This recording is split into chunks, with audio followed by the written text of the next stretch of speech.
Ce n'est pas l'Afrique, a déclaré le juge, jusqu'à ce que l'adolescent parle et le détruise dans un français fluide. Chaque matin, avant que le soleil ne s'étende sur les toits de la banlieue du Maryland, Moussa Diarra, 16 ans, se glissait hors du petit appartement familial situé au-dessus d'une boulangerie du coin.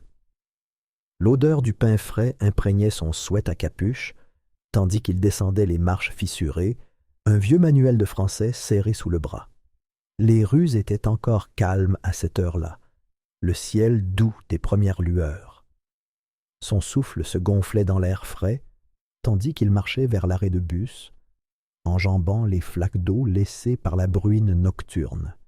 Pas d'écouteurs, pas de salutations bruyantes, juste le léger bruit des baskets et le bourdonnement sourd de la circulation. C'était un garçon qui observait le monde plus qu'il ne lui parlait. Vigilant, toujours poli et prudent, comme quelqu'un qui avait appris depuis longtemps qu'être remarqué était souvent le premier pas vers l'incompréhension. Depuis son arrivée du Sénégal en Amérique 3 ans auparavant, il s'était donné pour mission de ne laisser aucune trace. Il répondait quand on l'appelait, souriait quand on le saluait et se fondait dans le fond de chaque pièce où il entrait. La mère de Moussa, Fatou, travaillait de nuit dans une maison de retraite locale, soignant les patients avec une patience forgée par des années de sacrifice. Arrivée aux États-Unis, elle n'emportait guère plus qu'une valise, 2 enfants et un dossier de certificat d'infirmière qu'aucun hôpital n'acceptait initialement. Moussa admirait sa force en silence. Il aidait autant qu'il le pouvait. Il gardait leur petit logement propre, préparait le petit déjeuner pour sa petite sœur Aïda, l'accompagnait à l'école et la ramenait quand leur mère avait besoin de sommeil. Son père était resté à Dakar, et même si sa voix résonnait encore dans leurs prières nocturnes, c'était sa mère qui portait le poids de ces 2 rôles. À l'école, Moussa s'asseyait près de la fenêtre pendant ses cours de perfectionnement, dessinant des bâtiments et des bus dans les marges de ses cahiers. Il était fasciné par les lignes épurées et les espaces ouverts, des choses qui avaient du sens. Lorsqu'il ne dessinait pas, il écrivait. Pas vraiment des histoires, mais des réflexions, de courtes notes en français qui tentaient de donner un sens à sa nouvelle vie. Ses professeurs le qualifiaient de surdoué, discret, mais d'une précision remarquable. Certains camarades se moquèrent de lui à cause de son accent, d'autres l'ignoraient complètement. Moussa s'en fichait. Il avait un projet. Il deviendrait avocat un jour, comme son défunt oncle au Sénégal, un homme qui avait un jour défendu devant un tribunal un pêcheur accusé par un chef local d'avoir volé des filets qu'il n'avait jamais touchés. Cette histoire était gravée dans la mémoire de Moussa comme une boussole, mais le monde dans lequel il évoluait ne voyait pas toujours le même garçon. Il voyait un grand adolescent noir avec un nom étranger et un regard calme. Il faisait des suppositions, parfois insignifiantes, parfois dangereuses. Pourtant, Moussa restait discipliné. Il évitait les ennuis. Il avait toujours eu les meilleures notes. Il était bénévole tous les jeudis après-midi au centre communautaire local, donnant des cours particuliers d'anglais et de mathématiques à d'autres enfants immigrés. Ce centre était devenu sa seconde maison, un lieu rempli d'affiches colorées, de livres donnés et de membres du personnel qui l'accueillaient comme un membre de la famille. Ce fut un jeudi pluvieux qui bouleversa tout, le genre de journée où les nuages bas couvraient la ville, projetant une teinte argentée sur tout ce qui se trouvait en dessous. Moussa venait de terminer d'aider Femi, une élève de 5e, à déchiffrer un passage de lecture. Il fit lentement son sac, glissant son manuel entre une chemise et son carnet de croquis. Des gouttes de pluie perlaient aux fenêtres. L'équipe avait commandé une pizza, et Moussa s'était vu offrir une part, mais il déclina.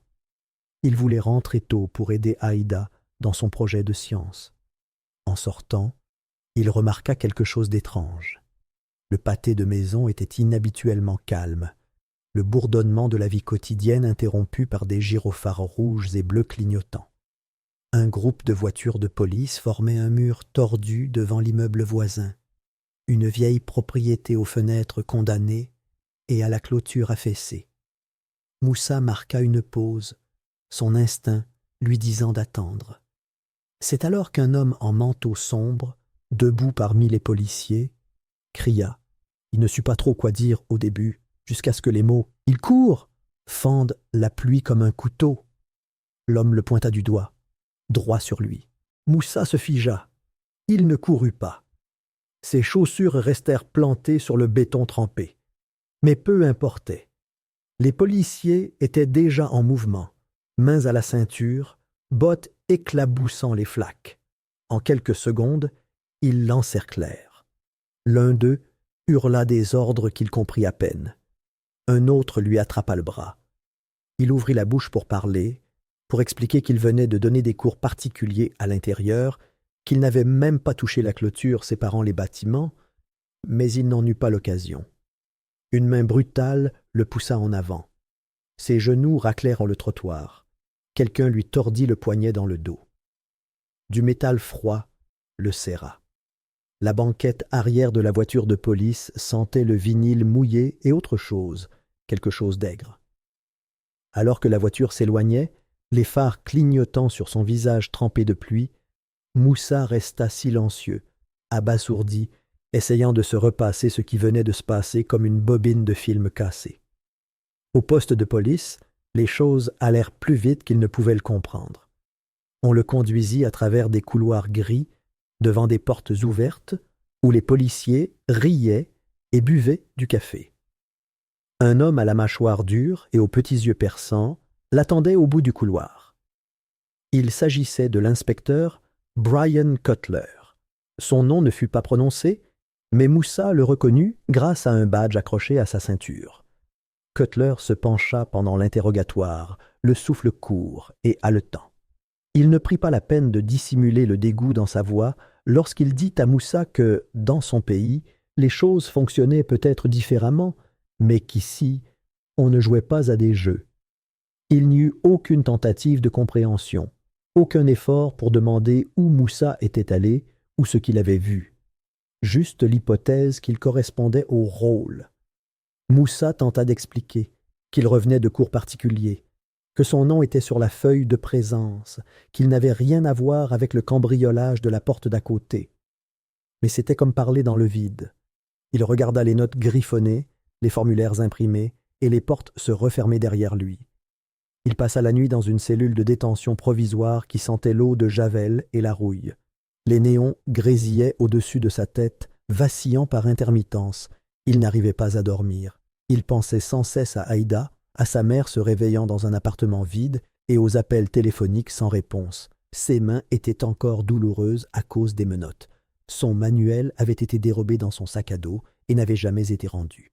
À la fin de la semaine, Moussa était inculpé de cambriolage et d'agression. La victime présumée, disait-on, était la cousine d'un sénateur à la retraite. L'immeuble qu'il était accusé d'avoir cambriolé appartenait à une personne liée à la politique. Un lien qui rendait tout plus lourd, plus urgent. Il ne s'agissait plus de savoir s'il l'avait fait ou non. Il s'agissait de protéger les personnes au pouvoir. Son visage était classé dans un dossier. Son nom s'ajoutait à un système qui se fichait des explications. Son avocat commis d'office le rencontra brièvement. Un homme aux yeux fatigués, avec une pile de dossiers. Il parcourut le dossier de Moussa comme s'il le voyait pour la première fois, puis il lui dit de ne parler que si on lui adressait la parole, que les choses iraient vite, qu'il pourrait peut-être conclure un marché s'il se comportait bien. Mais Moussa ne voulait pas de marché. Il voulait la vérité. Il voulait que quelqu'un l'écoute, quelqu'un qui lui demande ce qui s'était réellement passé, quelqu'un qui remarque que la feuille de présence du centre communautaire prouvait sa présence à l'heure exacte du cambriolage présumé, qu'aucun objet volé n'avait été retrouvé sur lui, qu'il y avait des témoins, que c'était une erreur. Pourtant, personne n'a posé de questions, personne n'a regardé. La machine s'était mise en marche et il était pris dans ses rouages. Ainsi, le garçon qui avait rêvé de se tenir dans une salle d'audience avec honneur s'y retrouva dans les pires circonstances. Ses croquis furent remplacés par les transcriptions du tribunal. Son regard silencieux devint quelque chose qu'il redoutait, et son silence, ce qu'il croyait autrefois le protéger, était maintenant utilisé comme preuve contre lui. Le procès commença, sous des lumières fluorescentes qui bourdonnaient au-dessus de sa tête comme des avertissements parasites, dans une salle d'audience lambrissée qui sentait vaguement le vieux papier et quelque chose de bien pire, l'indifférence. Les bancs craquaient sous le poids des spectateurs silencieux, pour la plupart des inconnus venus par curiosité ou par obligation, et non par conviction au système ou à la justice. La poussière collait au bord des cadres, et le drapeau américain derrière le banc du juge s'affaissait légèrement, comme s'il était lui-même trop fatigué pour tenir debout. Tout dans ce... Moussa Diarra était assis à l'avant de la salle d'audience, vêtu du même pull bleu délavé qu'il portait le jour de son interpellation. Du sang séché était maintenant visible sur une manche, mais suffisant pour lui rappeler ce trottoir accidenté et la vive douleur de la trahison. À côté de lui, son avocat commis d'office feuilletait des documents juridiques avec l'énergie de quelqu'un qui avait déjà fait cela trop souvent et qui ne s'attendait pas à ce que cela change cette fois-ci non plus. Sa plume griffait sans cesse, mais son regard croisait rarement celui de Moussa. L'accusatrice, une femme bien habillée, au ton sec et au sourire discret, se tenait debout, confiante, entamant sa plaidoirie. Elle décrivit Moussa non pas comme un garçon, ni même comme un étudiant, mais comme un étranger manipulateur qui utilisait sa prétendue barrière linguistique pour tromper son entourage. Elle qualifia cela de numéro bien rodé. Elle expliqua au jury que ce qui ressemblait à de l'innocence était en réalité de la ruse et que ce qui ressemblait à de la confusion n'était qu'une mise en scène. Les mots étaient choisis avec soin, chacun déformant la vérité juste assez pour entretenir les soupçons. Elle ne mentionna pas ses heures de cours particuliers, ni son casier judiciaire vierge, ni ses nuits tardives passées à surveiller sa petite sœur. Rien de tout cela ne collait à l'histoire qu'elle était en train d'élaborer. Lorsque l'inspecteur Brian Cutler monta à la barre, l'atmosphère de la salle d'audience changea légèrement, tendue et vigilante.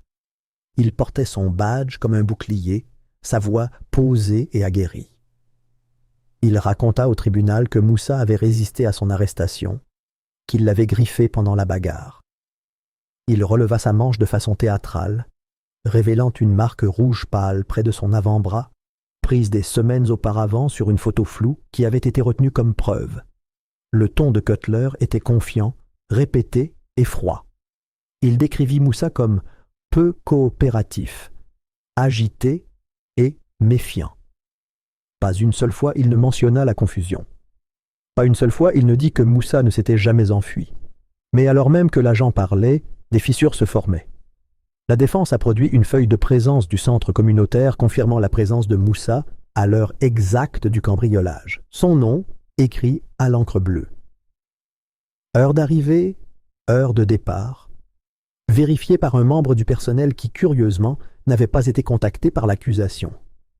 Les empreintes digitales de Moussa n'avaient pas été retrouvées sur les lieux.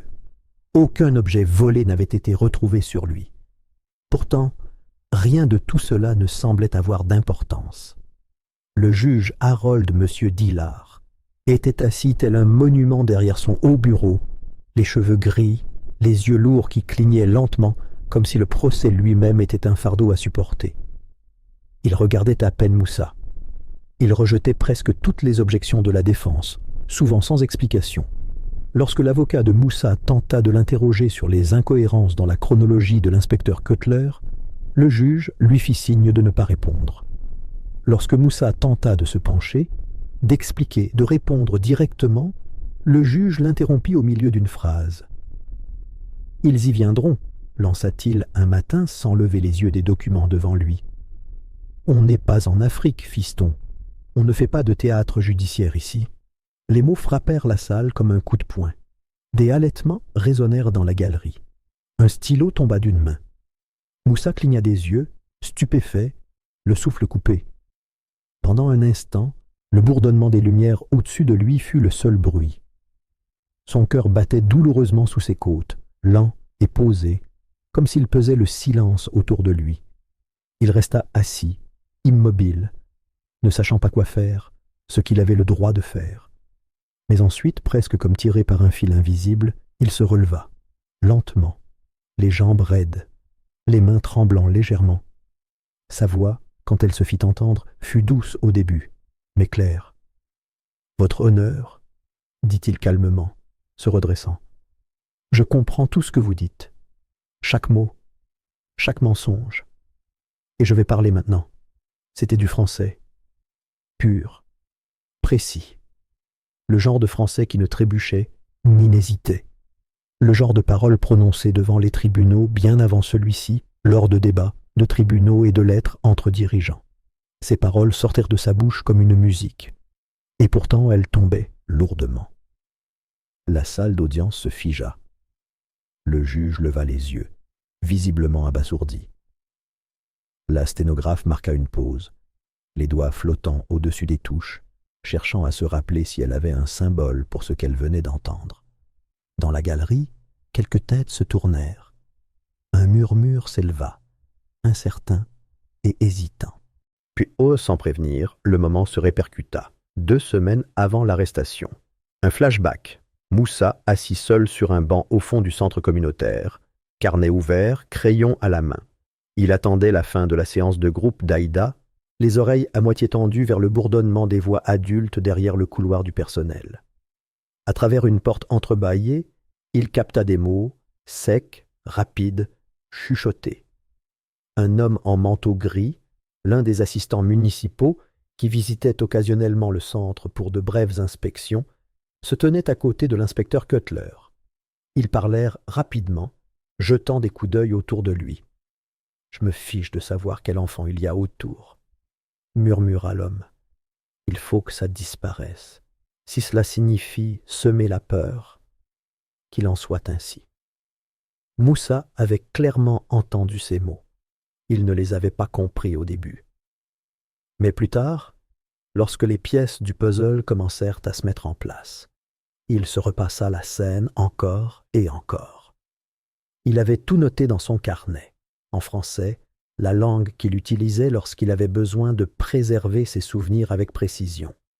Debout dans la salle d'audience, il fouilla dans son sac et en sortit ce même carnet. Sa main tremblait légèrement lorsqu'il le tendit à l'huissier. Les pages avaient les coins pliés, l'écriture était nette et précise. Une copie de la conversation, la date, l'heure, le lieu, rien d'ajouté, rien de retranché. Le juge d'Hilar feuilleta les pages avec confusion, plissant les yeux comme s'il essayait de déchiffrer un langage secret. Mais ce n'était pas un secret, c'était simplement un secret qu'il ne comprenait pas. Puis une voix retentit dans la galerie, ferme et douce. « Nous aimerions soumettre une traduction certifiée. » Tout le monde se tourna. Une jeune femme noire s'était levée du 3e rang. Elle portait un tailleur bleu marine, les cheveux tirés en arrière, la posture ferme et posée. Elle tenait un document plié. À son revers était une épingle en or, le sceau de l'Association du barreau africain des États-Unis. Elle s'appelait Amara Ndoye. Elle ne silla pas sous le regard du juge. Elle ne balbutia pas et ne recula pas. Elle n'était pas venue seulement pour traduire, mais pour se battre. Une vague de tension sourde parcourut la salle, tel le silence avant la tempête. Moussa l'observait avec de grands yeux, n'osant pas encore espérer. Mais à cet instant, quelque chose changea. Le silence qu'il avait entretenu si longtemps s'était brisé, et à travers lui, une voix était entrée qui ne demandait pas la permission. Elle réclamait l'espace, elle exigeait la vérité. Et pour la première fois depuis le début de ce procès, on avait l'impression que quelqu'un l'écoutait enfin. Amara Ndoye prit la défense de Moussa comme un vent contre des fenêtres closes, mesurée mais inflexible. Sa voix était ferme, sa présence magnétique, et chaque requête qu'elle déposait était chargée d'intention. Dans une salle d'audience habituée au silence et à la résignation, elle parlait avec précision, sans jamais perdre un mot. La première chose qu'elle exigeait, c'était du temps, un examen de chaque élément de preuve présenté par l'accusation et de chaque bribe qu'elle avait opportunément oublié. Elle se déplaçait rapidement, son regard parcourant les rapports, les enregistrements, les transcriptions. Et c'est ainsi qu'elle l'a découvert, les images de la caméra de sécurité du centre communautaire disparues, ni perdues, ni effacées, mais disparues le lendemain même de l'arrestation de Moussa, Aucune preuve, aucune explication. Elle a déposé une requête pour reporter la procédure, arguant que sans les images, la chronologie des événements ne pouvait être vérifiée. Elle a rappelé au tribunal que toute la défense de Moussa reposait sur l'endroit où il se trouvait et pas seulement sur son identité. Le juge, encore d'hilar à ce moment-là, s'est adossé à son siège, les doigts croisés, les yeux mi-clos. Il a tenté de faire la sourde oreille. Il a affirmé que les images avaient probablement été effacées. Il s'est demandé si cela avait vraiment de l'importance. Mais à ce moment-là, la salle d'audience n'était plus seulement 4 murs et quelques sièges. Les caméras avaient recommencé à arriver. Les journalistes étaient alignés sur les bancs. Les organisations de défense des droits civiques occupèrent les derniers rangs, silencieuses mais visibles par leur présence. La ville avait commencé à s'en rendre compte. Un présentateur local, couvrant le procès dans une émission de fin de soirée, l'a qualifié de « procès des sans-voix ». Cette phrase est restée. Des pancartes portant ces mots ont commencé à apparaître devant le tribunal. L'affaire Moussa n'était plus silencieuse. La pression montait rapidement. Les lettres d'associations de défense des droits affluaient. Les éditoriaux appelaient à la transparence. Amara, infatigable, a déposé une plainte officielle contre le juge d'Hilar pour sa conduite. Cite. Son remplaçante était animée d'une énergie totalement différente. L'honorable Diane Travers était une femme au regard perçant et au parcours plus affûté. Ancienne avocate spécialisée dans les droits civiques devenue juge fédérale, elle avait représenté des manifestants dans d'importantes affaires constitutionnelles avant de devenir un symbole d'intégrité dans un État où cela était devenu rare. Lorsqu'elle entra dans la salle d'audience pour la première fois, le silence était respectueux, mais l'atmosphère était pleine de possibilités. Elle ne fit pas attention aux caméras, aux journalistes, à la politique. Juste à l'affaire qui se déroulait devant elle. Ses premiers mots aux deux parties furent simples. La vérité compte ici. Sous la direction du juge Travers, tout changea. Des témoins qui prétendèrent auparavant ne se souvenir de rien commencèrent à se manifester. Un concierge, un homme d'âge mûr aux yeux fatigués et à la main serpillée, témoigna avoir vu l'inspecteur Cutler sortir par la porte arrière du centre communautaire le soir de l'incident. Il était tard, presque l'heure de fermeture, et Cutler ne l'avait pas remarqué. L'inspecteur tenait quelque chose enveloppé dans du tissu. Le concierge n'y avait pas prêté attention sur le moment. Il était juste pressé. Mais maintenant, cela ne semblait plus aussi innocent. Un autre travailleur social, un jeune homme qui animait des activités périscolaires, témoigna ensuite. Il parle avec hésitation au début, puis avec plus de fermeté à mesure que le tribunal l'écoutait. Il avait entendu Cutler faire des remarques quelques jours avant l'arrestation, des plaisanteries, presque, sur le fait de donner à ces enfants étrangers leur place. À l'époque, il ne l'avait pas pris au sérieux. Il aurait préféré ne pas l'avoir pris au sérieux. La juge Travers écouta attentivement. Elle autorisa le contre-interrogatoire, mais ne toléra pas l'intimidation. Lorsque le procureur tenta de discréditer la concierge pour son manque de formation professionnelle en mémoire, la juge l'interrompit d'un regard et rappela au tribunal que la mémoire n'était pas une profession, mais une fonction humaine. La salle d'audience, autrefois lourde de silence et de déséquilibre, semblait désormais un lieu où l'équité pouvait respirer. Amara insista. Sa requête suivante était audacieuse. Une assignation à comparaître pour obtenir les relevés téléphoniques de l'inspecteur Cutler. L'accusation résista, prétextant que c'était sans importance, personnel, confidentiel.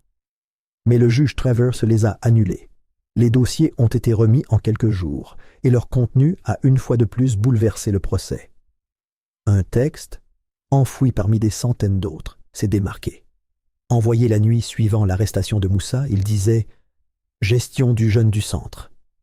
Ne devrait pas poser de problème. Le client est protégé. » La salle d'audience s'est figée lorsque le message a été lu à voix haute. La phrase flottait dans l'air comme de la fumée, odieuse et indéniable. Amara a réfléchi avant d'expliquer ce que son équipe avait découvert. Le numéro auquel le message était envoyé appartenait à une ligne téléphonique privée enregistrée au nom d'un assistant politique, un proche du député Glenn Hartwell. Ce même Hartwell, dont le cousin était propriétaire de la propriété dans laquelle Moussa s'était prétendument introduit par effraction. Jusqu'à ce moment-là, le nom de Hartwell n'avait pas été officiellement mentionné au tribunal. Il était connu dans la communauté comme une personne intègre, forte d'une longue carrière dans la fonction publique. Il avait siégé à des comités pour la réforme de l'éducation et pris la parole lors d'événements pour les jeunes. Mais sous ses dehors raffinés se cachait un homme aux amis influents et aux liens étroits avec le pouvoir municipal. Protéger la réputation de sa famille, surtout en pleine campagne de réélection, était devenu la priorité absolue. Moussa, sans nom de famille, sans statut et sans tribune, avait été le bouc émissaire idéal. La découverte fit des vagues au-delà du tribunal. Les journalistes se penchèrent sur les relations de Hartwell. Des reportages datant des années précédentes refirent surface. Des accusations de favoritisme, des accords secrets, enfouis sous des projets municipaux. Le SMS de Cutler n'était pas qu'une simple phrase, c'était une faille dans un barrage. Dans la salle d'audience, Amara continua son récit. Elle demanda que les SMS soient officiellement versés au dossier. Elle fit appel à un analyste technique qui confirma l'horodatage et vérifia que le message n'avait pas été altéré. La procureure peina à reprendre le contrôle. Son récit, celui d'une adolescente étrangère manipulatrice, commençait à se défaire sous ses yeux. Moussa resta assis pendant toute la scène, silencieux comme toujours. Mais quelque chose dans sa posture avait changé. Il ne ressemblait plus à quelqu'un attendant d'être secouru. Il avait l'air de quelqu'un qui avait décidé de ne pas sombrer, quelle que soit la hauteur des vagues qui l'entouraient. Une dignité tranquille s'accrochait à lui, inébranlable face au chaos qui avait autrefois tenté de l'effacer. La juge Traverse l'observait attentivement. Elle remarqua sa façon d'écouter, la façon dont il s'accrochait à son carnet comme à une corde. Elle lui laissa l'espace pour qu'il soit vu, non seulement comme un accusé, mais comme une personne. Les derniers jours de la troisième partie se déroulèrent comme une partie d'échecs en plein essor. Chaque coup en révélait davantage. La stratégie d'Amara ne consistait pas seulement à protéger Moussa, mais à révéler le schéma, comment le système, conçu pour servir tous, avait été biaisé par ceux qui avaient le pouvoir et l'influence. Ces arguments au tribunal parlaient non seulement au jury, mais aussi au public qui regardait depuis les écrans et les trottoirs. À la fin de la semaine, Cutler avait cessé de se présenter en uniforme. Des rumeurs se répandaient au sujet d'une enquête interne. Le chef de la police a refusé de commenter. Le député Hartwell a publié une vague déclaration qualifiant le procès de profondément regrettable et niant toute implication personnelle. Mais le mal était déjà fait. La vérité, une fois dite, avait trouvé sa place. Et quels que soient les titres et les relations qui s'y opposaient, les mots autrefois considérés comme étrangers résonnaient désormais suffisamment fort pour que chacun puisse les entendre. Le dernier jour du procès, l'atmosphère autour du palais de justice était électrique.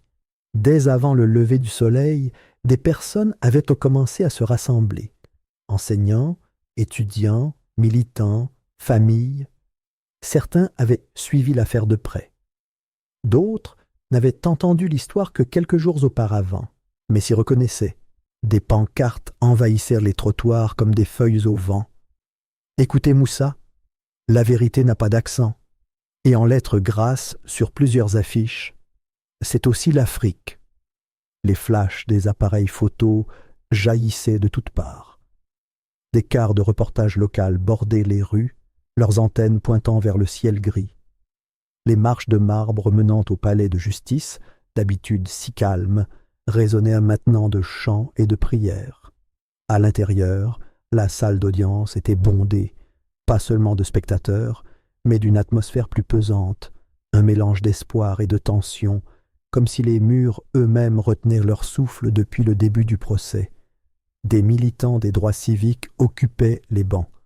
Un groupe d'élèves de l'école de Moussa était assis ensemble en uniforme, les yeux écarquillés. Les journalistes griffonnaient furieusement, mais silencieusement, comme s'ils craignaient qu'un bruit ne vienne perturber la suite.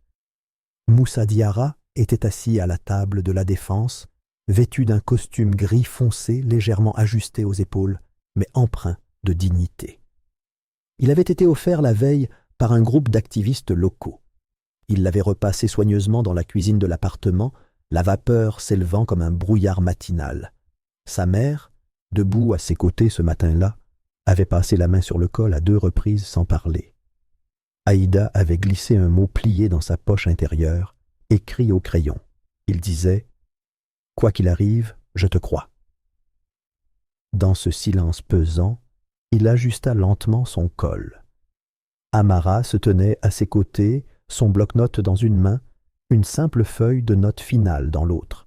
Sa posture était droite, mais son regard était plus que stratégique. Il était protecteur.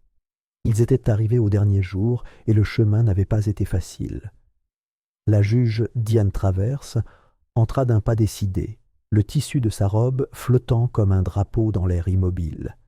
Elle s'assit, regarda à travers la salle et, pendant un long moment, resta silencieuse. Puis, sa voix s'éleva, mesurée, mais pleine de clarté. Elle rappela à la salle que la justice n'était pas qu'une question de règles, que cette affaire, depuis le début, concernait plus qu'un seul garçon. Elle montrait avec quelle facilité la vérité pouvait être étouffée par le pouvoir. Elle expliqua comment le silence avait été instrumentalisé, comment les étiquettes et les suppositions avaient remplacé les faits, comment les systèmes censés protéger avaient échoué. Mais elle dit aussi autre chose, quelque chose qui persistait dans le silence. La vérité, déclara-t-elle, peut renaître, quand même une voix refuse de se taire. Puis, elle se tourna vers Moussa et lui demanda doucement s'il souhaitait parler. Moussa se leva. Il n'y avait ni micro, ni estrade, ni podium. Juste un garçon de 16 ans et demi, debout à l'endroit où il s'était assis, tremblant et silencieux. Ses mains étaient désormais stables. Son dos était droit. Il commença en anglais. Il dit s'appeler Moussa Diarra. Il dit qu'il était venu dans ce pays non pas pour prendre quoi que ce soit, mais pour apprendre, grandir, devenir quelqu'un de plus. Il dit avoir rêvé de devenir avocat comme son oncle, quelqu'un qui défendrait les démunis. Mais au lieu de cela, il fut traité comme un criminel, non pas à cause des preuves, non pas à cause de la vérité, mais à cause de sa peau, de son accent et de ce silence que d'autres prenaient pour de la culpabilité. Il dit qu'il ne se taisait plus. Il dit qu'il parlait désormais non seulement pour lui-même, mais pour ceux qui avaient encore peur de parler, pour ceux qui avaient été arrêtés sans motif, pour ceux dont l'identité n'avait jamais été blanchie, pour les garçons qui prenaient encore le bus du matin la tête basse, pour les filles qui servaient d'interprètes à leur mère dans les salles d'audience et les cliniques, pour les enfants qui portaient 2 cultures dans leur cœur, mais à qui on disait qu'ils n'appartenaient à aucune. Il termina simplement. Il dit qu'il croyait toujours en la justice. Mais il savait désormais que la justice ne venait pas d'elle-même. Il fallait se battre pour l'obtenir. Il n'y eut ni applaudissements, ni explosion de colère. Juste un silence profond et puissant qui envahit la salle d'audience, tel le silence avant qu'un orage ne se lève. La juge Travers le remercia, puis retourna à son siège. Son verdict n'était pas une performance, mais une promesse. Toutes les charges retenues contre Moussa Diarra furent abandonnées. Elle marqua une pause avant de poursuivre, laissant les mots retomber comme la pluie sur la terre ferme. Elle recommanda ensuite au parquet d'ouvrir une enquête officielle sur la conduite de l'inspecteur Brian Cutler et de toutes les autres personnes impliquées dans les poursuites injustifiées dans cette affaire. Elle évoqua les images manquantes, les rapports falsifiés, le faux témoignage et le SMS insinuant une influence politique. Elle déclara que si la loi avait un sens, elle devait s'appliquer à tous les niveaux, et pas seulement à la baisse. Et puis vint un bruit qu'aucune salle d'audience ne peut contenir, des acclamations, des cris, des soupirs de soulagement. La galerie se leva. Certains pleuraient. D'autres se serraient les uns les autres. Les pancartes à l'extérieur du palais de justice étaient maintenant plaquées contre les fenêtres par ceux qui jetaient un coup d'œil. Dehors, le rugissement devint plus fort, plus unifié, plus provocateur. Moussa ne sourit pas. Il regarda simplement Amara, qui hocha la tête une fois. Puis il se retourna et descendit l'allée, passant devant les bancs, devant les gardes, franchit les larges portes et descendit les marches du palais de justice. Les caméras grouillaient, les microphones jaillissaient, les journalistes lançaient des questions, mais Moussa ne s'arrêta pas. Il atteignit le bas des marches, où sa mère l'attendait, Aïda lui tenant fermement la main. Elle la lâcha pour attraper les doigts de Moussa. Il se pencha légèrement et murmura quelque chose qu'elle seule pouvait entendre. Puis, doucement, sans cérémonie, le garçon autrefois réduit au silence prit la main de sa sœur et s'éloigna. Dans les jours qui suivirent, l'onde de choc se propagea. L'inspecteur Brian Cutler fut suspendu avec effet immédiat dans l'attente d'une enquête approfondie. Son badge lui fut retiré, son bureau fut vidé. Les affaires internes commencèrent à recueillir les témoignages de ses collègues. Des informations anonymes affluèrent sur la ligne d'assistance téléphonique. Une semaine plus tard, le député Glenn Hartwell prit la parole à la tribune, niant toute implication. Il qualifia les procès de « regrettables malentendus ». Mais le SMS avait déjà fait la une de 3 grands journaux. Son attaché de presse démissionna. Sa liste de donateurs commença à diminuer. L'enquête sur son rôle fut annoncée par la commission d'éthique de l'État. Les gens commencèrent à se souvenir des vieux titres, des vieilles accusations, des vieux murmures. Ils posèrent désormais des questions plus complexes. Et Moussa? Il retourna à l'école le lundi suivant. Ses camarades l'accueillirent non pas avec une célébration bruyante, mais avec un respect discret. Certains se levèrent à son entrée en classe. D'autres laissèrent des notes sur son bureau. Un professeur rangea son cahier de français dans une vitrine sur le mur du fond de la salle d'éducation civique. Au-dessus, elle avait épinglé une petite banderole en lettres rouges foncées. On pouvait y lire « La vérité n'a pas d'accent ». Cette citation réapparut plus tard ce mois-là, sur une fresque murale à l'extérieur du centre communautaire, peinte par des artistes du quartier. Elle fut griffonnée à la craie sur les trottoirs. Un prix